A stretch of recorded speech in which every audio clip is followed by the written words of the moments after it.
FTV Hindi में आप सभी को सुस्वागतम। जी, कभी सबसे कम उम्र में सिविल सेवा की परीक्षा पास करने वाली झारखंड कैडर की चर्चित आईएएस अधिकारी पूजा सिंघल इन दिनों नई हिरासत में है।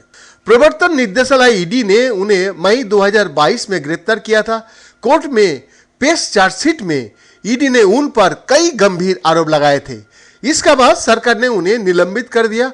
गिरफ्तारी का वक्त वो झारखंड की खनन सचिव थी। दिलचस्प है कि पिछले रघुवर दास सरकार में भी वो महत्वपूर्ण पदों पर रही थी। रांची की उपायुक्त डीसी रहे युवा आईएएस छवि रंजन भी पिछले 8 महीने से जेल में बंद है। उनकी गिरफ्तारी भी ईडी ने की थी। वो भारतीय प्रशासनिक सेवा के 2011 का बैच के अधिकारी है और उनका ताल्लुक मध्यम वर्गीय परिवार से है।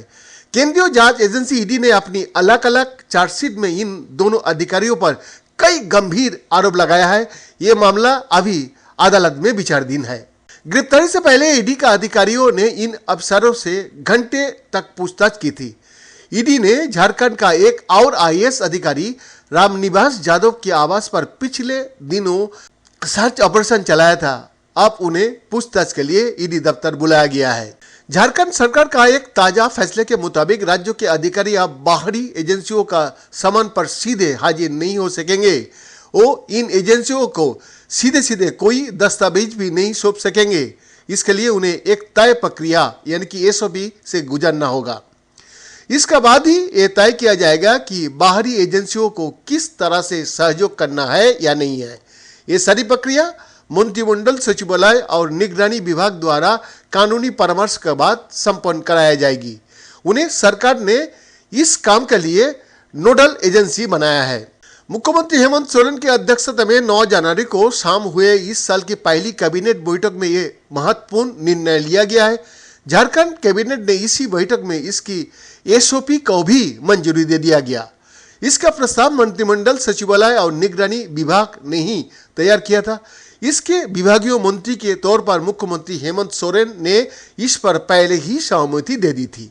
अब इस प्रस्ताव को झारखंड सरकार की मंत्रिपरिषद की सहमति मिल गया है।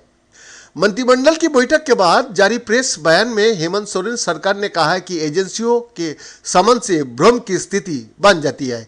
बयान के अनुसार राज्यों की बाहर की जांच एजेंसियों द्वारा राज्य सरकार के सक्षम अधिकारी को सूचित किया बिना पदाधिकारियों को सीधे समन भेजकर उपस्थित होने के लिए निर्देशित किए जाने से कई बार भ्रम की स्थिति उत्पन्न हो जाती है। सरकार द्वारा जारी संकल्पों के मुताबिक कई मामले में सरकारी दस्तावेजों और रिकॉर्ड की मांग भी की जाती है। कई मामले में समन या नोटिस का आलोक में राज्य सरकार की पदाधिकारी विभाग की प्रमुख प्रधान गैर जानकारी में सरकारी दस्तावेजों एजेंसी को सौंप देती है। इससे संबंधित कार्यालय में भ्रम की स्थिति उत्पन्न होने के साथ ही सरकारी कार्य भी बाधित होता है। संभावना बनी रहती है कि उपलब्ध कराई जा रही सूचना अपूर्ण या असंगत हो। इसमें यह भी कहा गया है कि ये राज्य सरकार के क्रियाकलापों और राज्यों की बाहर की जांच एजेंसी का जांच को प्रतिकूल रूप से प्रभावित करती है। बीएन का रिपोर्ट एफटीवी हिंदी।